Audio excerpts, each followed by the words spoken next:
أعوذ بالله من الشيطان الرجيم. بسم الله الرحمن الرحيم. ولما وقع عليهم الرجز قالوا يا موسى ادع لنا ربك بما عهد عندك لئن كشفت عنا الرجز لنؤمنن لك ولنرسلن معك بني اسرائیل.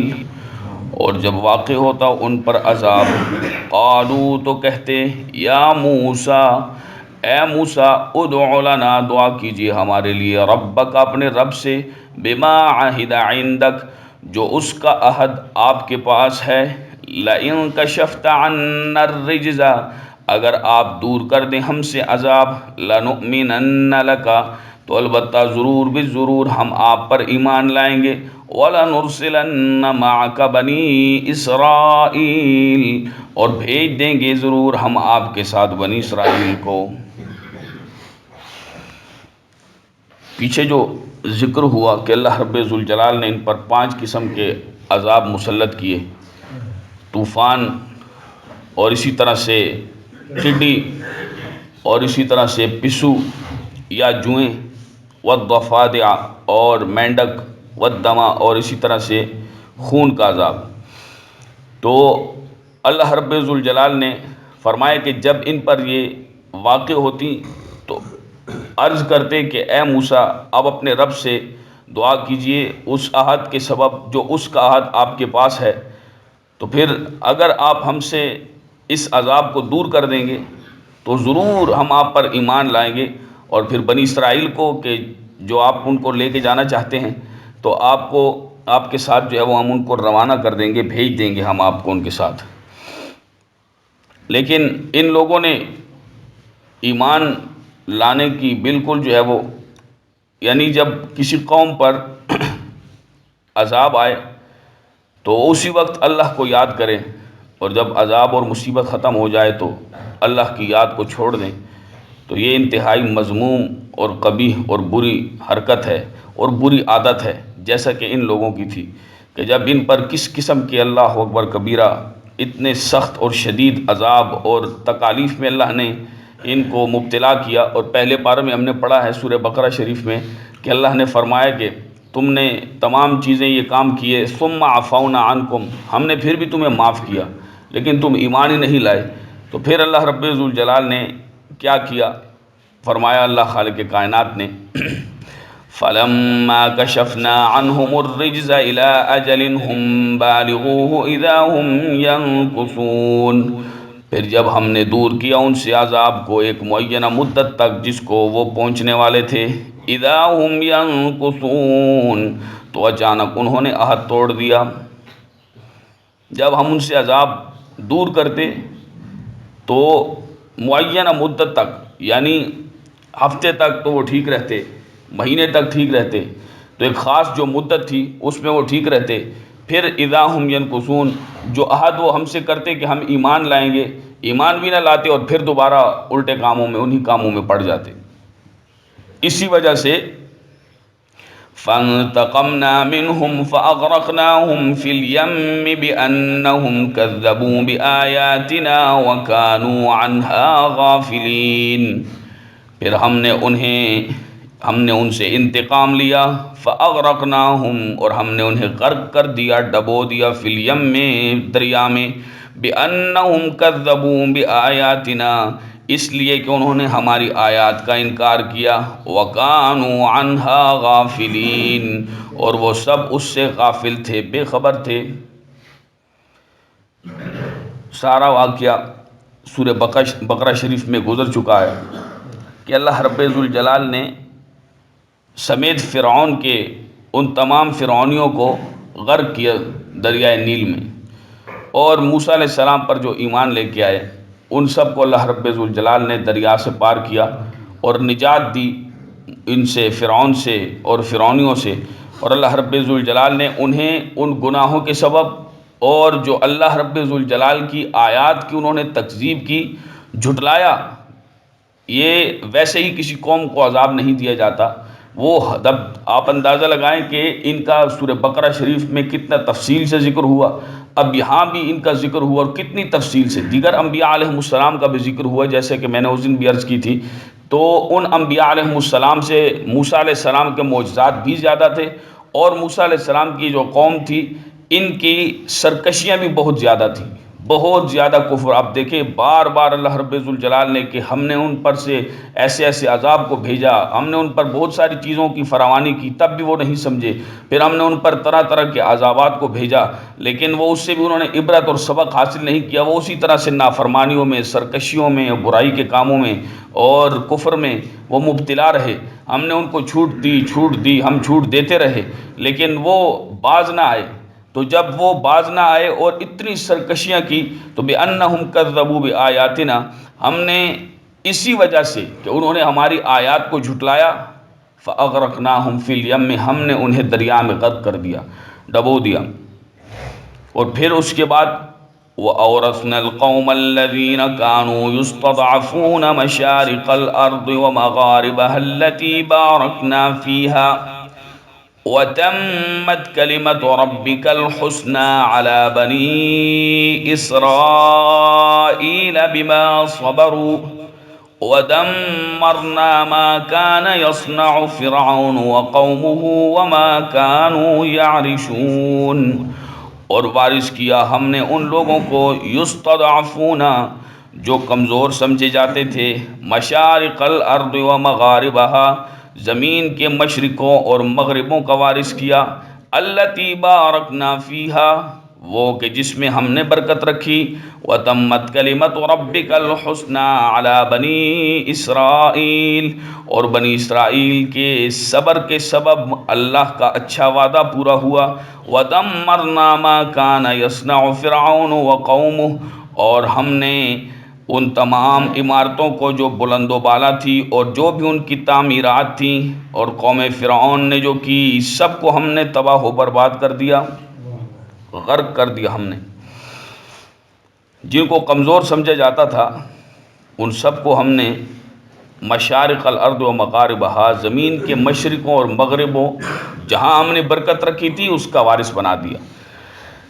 جو موسیٰ علیہ السلام نے پیچھے فرمایا تھا کہ اگر تم لوگ صبر کرو، یہ جو تمہارے ساتھ کر رہے ہیں، اس نے تمہارے بچوں کو ذبح کیا، قتل کیا اور تمہاری عورتوں کو زندہ چھوڑ دیتے ہیں، یہ تمام جتنے بھی مظالم فرعون نے تم پر ڈھائے ہیں، تو یہ تمام کے تمام جو ہے وہ اس پر تم صبر کرو تو یقیناً اللہ رب ذوالجلال تمہیں اس زمین کا مالک بنائے گا۔ تو اللہ نے فرعون کو غرق کیا، اور اسی طرح سے شام اور مصر کا، ان تمام زمینوں کا، اور یقیناً وہ مبارک زمینیں ہیں اللہ نے جس میں برکت رکھی ہے، اللہ نے ان زمینوں کا ان کو مالک بنا دیا۔ ان کو کمزور سمجھا جاتا تھا، ان پر طرح طرح کے ظلم کیے جاتے تھے، جیسا کہ پیچھے گزر چکا ہے۔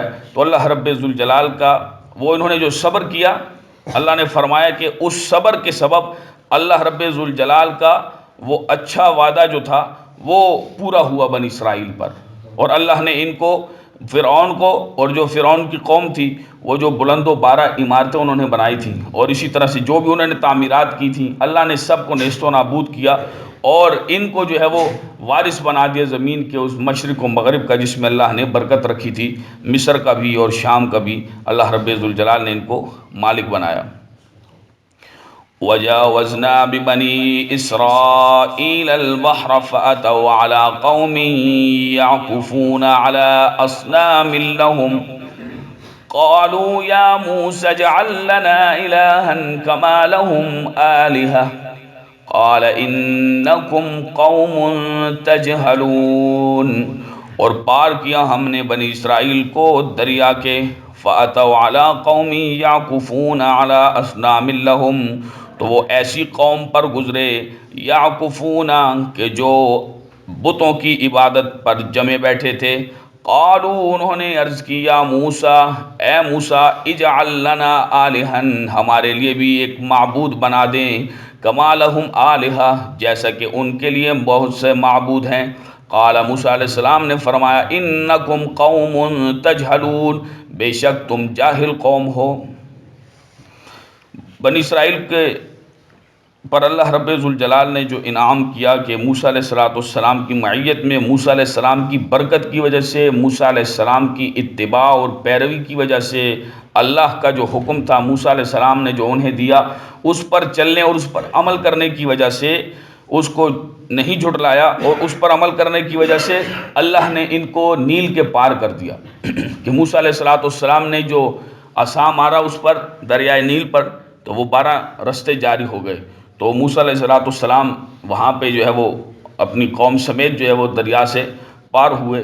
اس میں جو ہے وہ سامری بھی تھا، سامری بھی ان کے ساتھ تھا، یہ بہت بڑا جادوگر تھا، یہ سورہ بقرہ شریف میں گزر چکا ہے، اور یہ جو تھا یہ ولد الزنا تھا، اس کی ماں نے اس کو پھینک دیا تھا، قوم اس لوگوں کے خوف کی وجہ سے کہ کہیں گے کہ یہ بچہ تمہارا کہاں سے آیا، تو اس نے کسی چٹان میں، پہاڑ کے کسی غار میں اس کو رکھ کے چھوڑ دیا، تو وہاں جبریل امین اس کو جو ہے وہ دودھ، انگلیوں سے دودھ وغیرہ پلاتے تھے، مفسرین نے لکھا ہے، تو وہ تاثیر تھی، اس وجہ سے یہ جبریل امین کو پہچانتا تھا، تو وہ آگے بھی انشاءاللہ آئے گا اگلے پاروں میں۔ تو اللہ رب ذوالجلال نے ان کو سب کو حضرت موسیٰ علیہ السلام کی برکت کی وجہ سے، ان کے حکم کو ماننے کی وجہ سے اللہ رب ذوالجلال نے ان کو دریا کے پار کر دیا، دریائے نیل کے۔ تو اللہ رب ذوالجلال نے فرمایا کہ وَجَاوَزْنَا بِبَنِي إِسْرَائِيلَ الْبَحْرَ، ہم نے بنی اسرائیل کو پار کیا دریا سے، فَأَتَوْا، تو یہ لوگ ایسی قوم پر سے گزرے، یعنی گزر رہے تھے، جا رہے تھے، تو وہاں کچھ ایسے لوگ تھے یعکفون علی اصنام لہم، صنم کی جمع ہے اصنام، اور یہ کہتے ہیں بتوں کو، تو وہ لوگ بتوں کو پوج رہے تھے، بڑے جم کے بیٹھے ہوئے تھے، بتوں کو پوج رہے تھے۔ مفسرین لکھتے ہیں کہ وہ شاید گائے کی شکل میں تھے، اسی لیے انہوں نے آگے جا کے پھر سامنے نے، وہ جب گھوڑا چل رہا تھا تو جس پر جبریل امین سوار تھے، تو اس گھوڑے کے پاؤں سے، ان سموں سے جو لگنے والی مٹی تھی، وہ مٹی سامری نے پہچانی، چونکہ جہاں اس گھوڑے کے قدم لگتے تھے وہاں سے گھاس اگاتی تھی، تو وہ اس نے اس مٹی کو، جہاں پہ اس گھوڑے کے قدم لگے تھے، وہ ان سموں سے لگی ہوئی مٹی کو وہ بچڑے کے منہ میں ڈالی، تو اسی لیے وہ ان لوگوں نے بھی جو ہے وہ اس کی موسیٰ علیہ السلام کے کوہ طور پر جانے کے بعد پوجا شروع کر دی۔ تو یہ بھی مفسرین نے لکھا کہ وہ جو بت تھے جن کو انہوں نے دیکھا اس قوم کو، تو وہ لوگ بھی، وہ بت جو تھے وہ بھی گائے کی طرح کے تھے۔ تو ان لوگوں نے اب یہ عرض کی، قالوا یا موسیٰ، ان سب نے موسیٰ علیہ السلام کی بارگاہ میں یہ عرض کی، آپ کی خدمت میں، کہ ہمیں بھی ایک معبود ایسا بنا دیں جیسا کہ ان لوگوں کے یہ معبود ہیں۔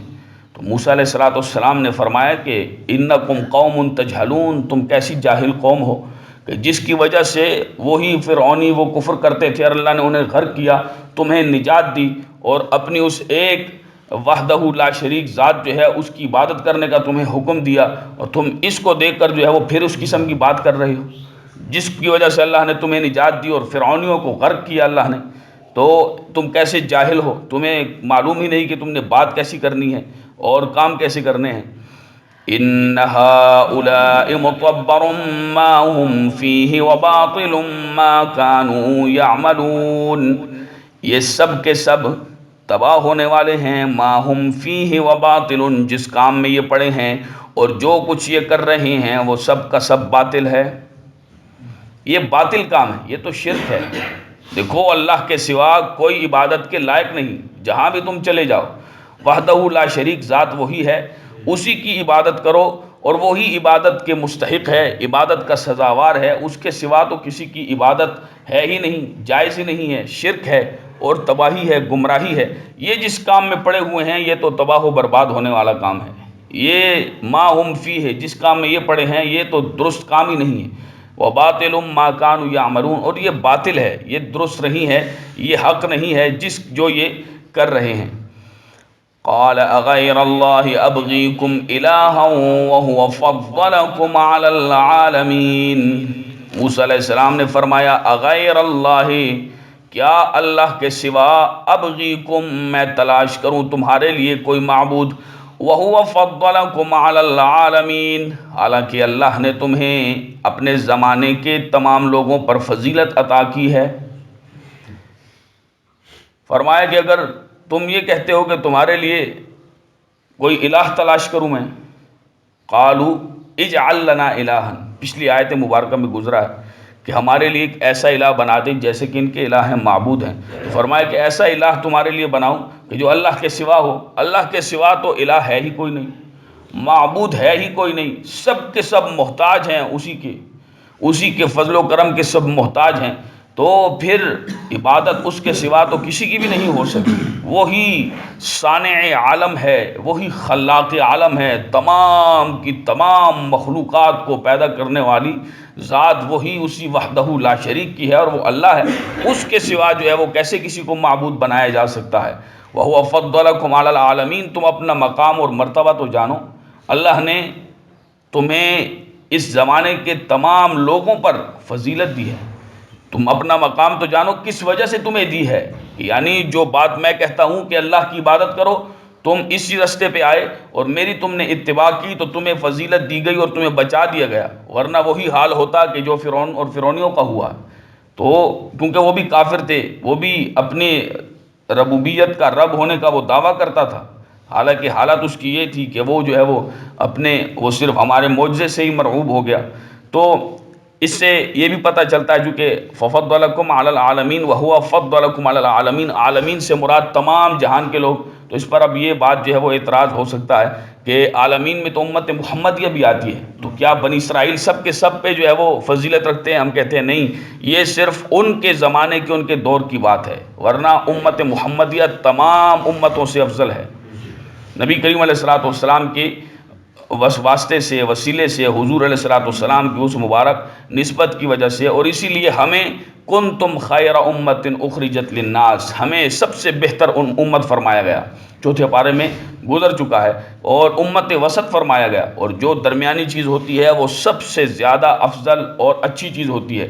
جیسے کہ مثال اکثر دی جاتی ہے کہ پہلے بھی میں نے کئی مرتبہ عرض کیا کہ بخل اور فضول خرچی کے درمیان کی جو حالت ہے اسے سخاوت کہا جاتا ہے. بخل بھی اچھی چیز نہیں ہے، چاہے فرمایا نہیں شیخ سعدی نے بھی کریمہ سعدی میں کہ یہ اخلاق ہیں: تکبر سے بچنا، بخل سے بچنا، حسد کینے سے بچنا، اور اخلاص و للہیت کا ہونا، اور مہربانی کرنا، سخاوت کرنا، اپنا جو اللہ نے رزق دیا ہے اس میں سے لوگوں کی مدد کرنا، یہ تمام چیزیں، اچھی بات کہنا، یہ تمام چیزیں جو ہے وہ یہ اخلاق میں آتی ہیں. اخلاق یہ ہیں، اسے اخلاق کہا جاتا ہے. صرف اور صرف نرم جملے کہنا اور اس قسم کی اچھی بات ہے، لیکن صرف اس کا نام اخلاق نہیں ہے. یہ تمام چیزیں اخلاق میں. اور بخل جو ہے یہ انتہائی بری صفت ہے، بد اخلاقی ہے بخل. اور اسی طرح سے دیگر جو چیزیں ہیں، حسد، تکبر وغیرہ. تو بخل کے بارے میں فرمایا گیا کہ چاہے بخیل جتنا بھی عابد و زاہد ہو، حدیث پاک کی روح سے وہ جو ہے وہ بیچارہ جنت میں ہی داخل نہیں ہوگا. اور فرمایا کہ بخیل جو ہے، یہ ضمناً بات ہی آ گئی، شیخ فرماتے ہیں علماء کہ بخیل جو ہے نا، بخیل جو مال جمع کرتا ہے نہ اپنی ذات پہ لگاتا ہے نہ دوسروں پہ لگاتا ہے. وہ کہتے ہیں کہ یہ جب بخیل جو ہے یہ اپنے سوا 3 لوگوں کے لیے مال چھوڑ کے جاتا ہے. یعنی مال خود کما رہا ہے اور رکھا بھی ہوا ہے، اپنے اوپر بھی نہیں لگاتا، لوگوں پہ بھی نہیں لگاتا. تو فرمایا کہ ایسا آدمی 3 لوگوں کے لیے مال چھوڑ کے جاتا ہے. ایک تو خود مر جائے تو یعنی اپنی بیوی کے اگلے شوہر کے لیے ایک، دوسرا اپنے ہونے والے داماد کے لیے، تیسرا جو ہے وہ اسی طرح سے بیٹی کے شوہر کے لیے، اور اسی طرح سے اپنی بہو کے لیے یہ سامان چھوڑ کے جاتا ہے. یہ بیچارہ اپنا نہ تو فائدہ حاصل کر سکتا ہے اس سے جو اس نے پوری عمر محنت کی ہے، اور اس مال پہ جو ہے وہ سانپ بن کے بیٹھا رہتا ہے. تو اس مال سے اس کو کیا فائدہ ہوا کہ جو اللہ کی راہ میں اس نے ادا نہ کیا. تو شیخ سعدی نے یہ شعر میں باقاعدہ لکھا کہ حدیث پاک کی روح سے بخیل جنت میں جا ہی نہیں سکتا. جتنے بھی اس کے پاس خزانے ہوں، قارون کے خزانے کی جتنا خزانہ ہو، تو بخیل جو ہے وہ انتہائی نامراد ہے، برا ہے. تو بخل اور فضول خرچی، اب فضول خرچی کرنے والے کے بہت پیسہ ہے، بس لگا رہے ہیں، پیسے لگا رہے ہیں، ہر بے تکے کام پہ پیسے لگا رہے ہیں، کوئی سوچ سمجھ نہیں ہے، جو بھی ہے اس کو ضائع کیا جا رہا ہے. تو یہ بھی اچھی بات نہیں ہے. بالکل ہر خیر الامور اوسطها، سب سے جو ہے وہ کاموں میں سب سے جو بہتری ہے وہ ان کے درمیان پہ چلنا ہے. میانہ روی بڑی زبردست چیز ہے کہ فرمایا کہ یہ سخاوت جو ہے یہ بخل اور فضول خرچی، اور فضول خرچوں کے بارے میں فرمایا کہ ان المبذرین کانوا اخوان الشیاطین، کہ یہ جو فضول خرچ ہیں یہ شیطانوں کے بھائی ہیں.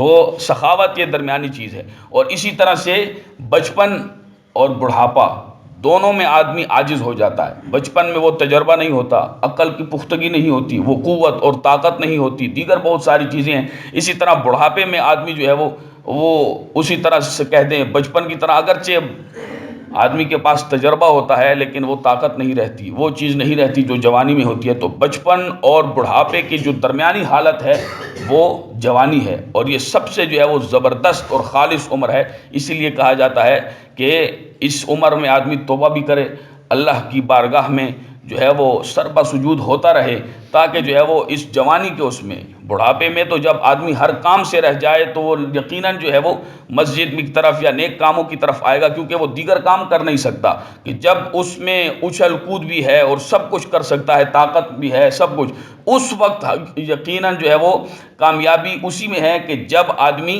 اس خاص عمر میں جو ہے وہ اپنی عمر ضائع نہ کرے اور جوانی میں جو ہے وہ زبردست اور سیدھے رستے پہ رہے. تو کمال تو یہ ہے، کمال تو یہ ہے کہ جب آدمی گناہ کر سکے اور اللہ رب ذوالجلال کی پناہ مانگے اور گناہ نہ کرے. کمال اس چیز میں ہے. تو بچپن اور بڑھاپے کی جو درمیانی حالت ہے وہ جوانی ہے. تو اسی طرح سے امت وسط، ہمیں امت وسط کہا گیا. تو یہ عالمین کی وجہ سے میں بات کر رہا ہوں اس حوالے سے کہ امت وسط جو ہے درمیانی امت ہمیں کہا گیا، یعنی سب سے بہترین امت. اور یہ الفاظ بھی قرآن مقدس میں، یہ موتی بھی موجود ہیں کہ کنتم خیر امت اخرجت للناس، تم سب سے بہترین امت ہو. تو بنی اسرائیل کو ہم پہ فضیلت نہیں ہے، ہم جو ہے وہ امت محمدیہ کو تمام پہ، تمام امتوں پہ فضیلت ہے. امت محمدیہ سب سے افضل ہے. یہ صرف ان کے زمانے کے لوگوں کی بات ہے کہ ان کو اللہ رب ذوالجلال نے، چونکہ ہزاروں سال سے نبوت ان میں رہی، تو اللہ رب ذوالجلال نے بنی اسرائیل کو ان کے زمانے کے لوگوں پہ فضیلت دی تھی. ہم پہ ان کو فضیلت نہیں ہے، بنی اسرائیل کو. وَإِذْ أَنْجَيْنَاكُمْ مِنْ آلِ فِرْعَوْنَ يَسُومُونَكُمْ سُوءَ الْعَذَابِ يُقَتِّلُونَ أَبْنَاءَكُمْ وَيَسْتَحْيُونَ نِسَاءَكُمْ وَفِي ذَلِكُمْ بَلَاءٌ مِّن رَّبِّكُمْ عَظِيمٌ. اور جب ہم نے نجات دی تمہیں آل فرعون سے، یسومونکم، وہ تمہیں بہت بری سزا دیتے تھے، عذاب میں مبتلا کرتے تھے. یقتلون ابناءکم، تمہارے بیٹوں کو ذبح کرتے تھے، قتل کرتے. ویستحیون نساءکم، اور تمہاری عورتوں کو زندہ چھوڑتے تھے. وفی ذالکم بلاء من ربکم عظیم، اور اس میں تمہارے لیے بہت بڑی آزمائش ہے. بلا ابتلا یعنی آزمائش. فرعون سے فرعونیوں سے ہم نے تمہیں نجات دی. وہ طرح طرح کے ظلم بھی ڈھاتے اور یہ کرتے کہ یقتلون ابناکم، تمہارے بیٹوں کو مار دیتے تھے اور تمہاری عورتوں کو زندہ چھوڑتے تھے. یہ دیکھو کتنے کتنے احسانات تم پہ کیے گئے، اور تم پھر بھی جو ہے وہ اس قسم کی کچی پتلی اور ڈھیلی بات کہتے ہو کہ ہمارے لیے معبود بنا دیا جائے. لہذا سیدھے رستے پہ رہو. یہ عقیدہ توحید جو ہے، جب خدا نخواستہ اس میں ذرا سا بھی بگاڑ آ جائے تو سارے کے سارے عقائد اس کی حیثیت بنیاد کی طرح ہیں، سب کے سب عقائد میں بگاڑ آ جاتا ہے. تو اللہ وحدہ لا شریک ہے، اس کا ہمسر اور ثانی کوئی نہیں، نہ تو وہ کسی سے پیدا ہوا ہے اور نہ اس سے کوئی پیدا ہو سکتا ہے. وہ ایسا وحدہ لا شریک مالک ہے، ایسی ذات ہے کہ جو اس روئے زمین پر یا زمین کے نیچے یا آسمان کے اوپر ہمارے علم میں ہے یا ہمارے علم میں نہیں، جتنی بھی اس کی ہزار لاکھوں جتنی بھی اس کی مخلوقات ہیں، ان سب کا خالق وہی اللہ ہے. اس کے سوا اس کائنات کا کوئی خالق ہے ہی نہیں. ہاں اگر ہوتا تو اللہ نے جو فرمایا کہ اگر ہوتا تو یہ زمین و آسمان تباہ و برباد ہو جاتے. وہی ایک ہے، دوسرا ہے ہی نہیں، اور وہ واحد حقیقی ہے، وحدہ لا شریک ہے. ایسا واحد ہے کہ اس کا نہ تو کوئی جز ہے اور نہ ہی کوئی دوسرا اس کا ثانی ہے. تو اسی کی عبادت کرو. دیکھو ہم نے تمہیں آل فرعون سے نجات دی تھی کہ جو تمہیں بہت سخت قسم کی سزائیں دیتے تھے، اور اسی طرح سے یہ کام کرتے، بچوں کو ذبح کرتے اور عورتوں کو چھوڑ دیتے. اور اس میں تمہارے لیے تمہارے رب کی طرف سے بہت بڑی آزمائش تھی، اور اس آزمائش پہ جو ہے وہ ثابت قدم رہو، صبر کرو اور اپنے امتحان میں کامیابی اختیار کرو۔ اللہ رب ذوالجلال ہم سب کو عمل کی توفیق نصیب فرمائے اور ہمارا خاتمہ بالایمان فرمائے۔ وما علی الا البلاغ المبین۔ اعوذ باللہ من الشیطان الرجیم، بسم اللہ الرحمن الرحیم۔